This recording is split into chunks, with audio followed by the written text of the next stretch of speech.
আমি আর কুন্তল সেই ছোট্টবেলার বন্ধু। আমি যে ওকে অসম্ভব ভালোবাসি এ কথাও জানে কুন্তল, কিন্তু দুধের মতো আমার নিখাত ভালোবাসাও কুন্তলের হজম হয় না। কেমন হয়েছে কুন্তল? আমি তোর জন্য রান্না করে আনছি। যে জিনিস পারিস না তো করতে যাস কেন? নুন ঝাল তেল কিছুই তো ঠিক নেই, কোনো কিছুর কোনো বালাই নেই। শুধু শুধু আমার মুখের টেস্টটা নষ্ট করলি না। কারণ যেতে হবে মামার দোকানে, চা খেয়ে মুখের টেস্টি করতে হবে। ভেজালগুলো কেন দিস তুই? করতে যাস কেন এগুলো? আমি এটাই বুঝি না। ওর এই অবহেলা যে আমাকে কতটা কষ্ট দেয় এ কথাও জানতে বাকি নেই ওর। বলতো এটা কে? কি রাখছিস সেটা? কি হয়েছে এটা? কে? আমি নিজে নিজেকে চিনতে পারতেছি না। চোখ নাক মুখ কিছুই তো ঠিক নেই। কি রাখছিস? প্রবলেমটা কি তোর? মানে কেন আসছিস আজকে আমার মেজাজ খারাপ করতে? একটার পর একটা ঝামেলা করতেছিস। ওই যা তুই এখান থেকে গো। তুই আমার সাথে এমন করিস কেন কুন্তল? ইচ্ছা করে করিস তাই না? আমাকে দেখতে কেমন দেখাচ্ছে? আচ্ছা আমি তো তোকে অনেক ভালোবাসি। তুই ভালোবাসিস না কেন?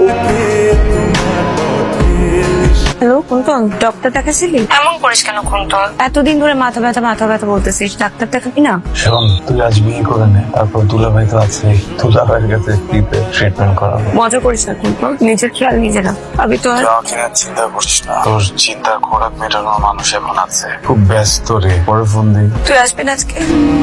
ওর যে প্রচন্ড মাথা ব্যথা, রক্ত বমি হয়, এটা কিন্তু ডাক্তারকে বললো না। আপনার কি ফ্যামিলি মেম্বার এদিকে কেউ আছেন তাদের সাথে কথা বলা যায়? আসলে এই ধরনের কথাগুলো বাবা মাকে জানালেই ভালো হয়। নিজের ভেতরের কথাগুলো চেপে যাওয়ার স্বভাব ওর ছোটবেলা থেকে। কে? আমি কুন্তল, জরুরি কথা বলতে আসছি আমি তোর সাথে। তুই যা তো, আমার এখন কথা বলতে ইচ্ছা করছে না।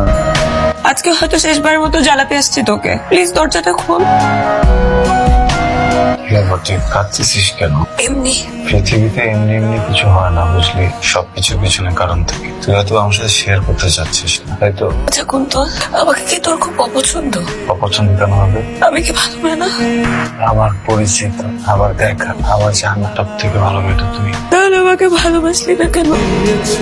বাকের ভাই এত ভালো মানুষ হওয়া সত্ত্বেও মোনা কখনোই তাকে ভালোবাসেনি। কেন বলতে পারবি? কারণ আমরা ভালো মানুষের সংস্পর্শে যেতে পারি না। ভালো মানুষের কাছে গেলে নিজেকে খুব তুচ্ছ মনে হয়। ছুঁয়ে দিতে ইচ্ছা করলেও হারিয়ে যাওয়ার ভয়ে ছোঁয়াও হয় না। সে মানুষটা যদি সে মানুষটাকে অনেক ভালোবাসে, তাও ভালোবাসে জানো? তুই প্লিজ এখান থেকে যা, অন্য কোথাও যে কাজ যা। যেতে বললাম তো তোকে, জানা। কুন্তল, আমার বিয়ে ঠিক হয়েছে। আমি খুব জলদি তোকে আমার বিয়ের কার্ড পাঠিয়ে দিবো, সময় মতো চলে আসিস।